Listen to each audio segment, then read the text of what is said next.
ದೇಶದಾದ್ಯಂತ ಇಂದು ಪೆಟ್ರೋಲ್ ದರ ದಿನನಿತ್ಯ ಹೆಚ್ಚುತ್ತಾ ಇದ್ದು ಲಕ್ಷಾಂತರ ಫುಡ್ ಡೆಲಿವರಿ ಉದ್ಯೋಗಿಗಳು ಬೆಲೆ ಏರಿಕೆಯಿಂದ ಕಂಗೆಟ್ಟಿದ್ದಾರೆ. ಒಂದೆಡೆ ಬೆಲೆ ಏರಿಕೆಯಾದರೆ ಸಿಗುವ ಲಾಭದ ದುಡ್ಡನ್ನೆಲ್ಲ ಪೆಟ್ರೋಲ್ಗೆ ಸುರಿಯಬೇಕಾಗಿರುವಂತಹ ಸನ್ನಿವೇಶ ಎದುರಾಗಿದೆ. ಆದರೆ ಮಂಗಳೂರಿನ ಯುವಕ ಅಜ್ಮಲ್ಗೆ ದರ ಏರಿಕೆಯ ತಲೆನೋವೇ ಇಲ್ಲ. ಅಜ್ಮಲ್ ಸುಮಾರು 3 ಲಕ್ಷ ರೂಪಾಯಿ ಮೌಲ್ಯದ ಪ್ರೀಮಿಯಂ ಎಲೆಕ್ಟ್ರಿಕ್ ಬೈಕ್ ಅನ್ನ ಖರೀದಿಸಿ ಅದರಲ್ಲಿ ಓಡಾಡುತ್ತಾ ಇನ್ಸ್ಟಾಮಾರ್ಟ್ನಲ್ಲಿ ಫುಡ್ ಡೆಲಿವರಿ ಆಗಿ ಕೆಲಸವನ್ನ ಮಾಡ್ತಾ ಇದ್ದಾರೆ. ಈ ಮೂಲಕ ತನ್ನ ಲಾಭಾಂಶವನ್ನ ಕಂಡುಕೊಂಡಿದ್ದಾರೆ.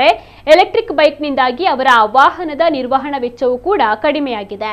ನಿತ್ಯವೂ ಹಗಲಿರುಳು ದುಡಿಯುವ ಯುವಕ ಅಜ್ಮಲ್ ಅವರು ಕೆಲಸವಿಲ್ಲದೆ ಅಡ್ಡಾಡುತ್ತಾ ಸೋಂಬೇರಿಗಳಾಗಿ ತಿರುಗುವವರಿಗೆ ಮಾದರಿಯಾಗಿದ್ದಾರೆ.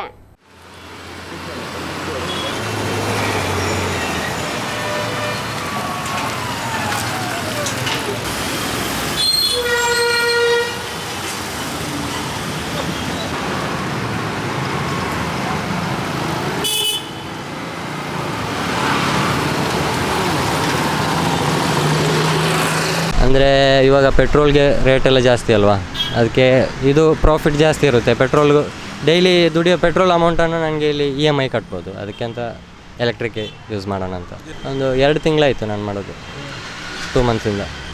ವರ್ತ್ ಅಂದರೆ ಆಗುತ್ತೆ. ಒಂದು ಡೈಲಿ ಒಂದು 12 ಗಂಟೆ ಮಾಡಿದಂತೆ ಒಂದು 2,000 ರೂಪಾಯಿ ದುಡಿಬೋದು.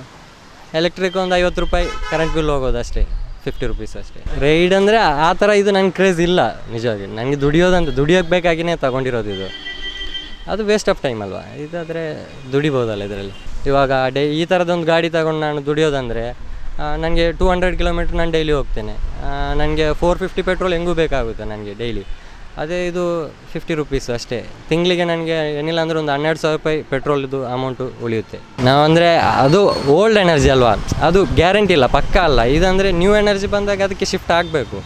ಅಂದರೆ ಅದು ಗ್ಯಾರಂಟಿ ಅಲ್ವಲ್ಲ. ಇವಾಗ ನೋಡಿ ಯುದ್ಧ ಆಗ್ತಾ ಇದೆ, ಅದು ಪೆಟ್ರೋಲ್ ರೇಟ್ ಜಾಸ್ತಿ ಆಗ್ತಾ ಇದೆ.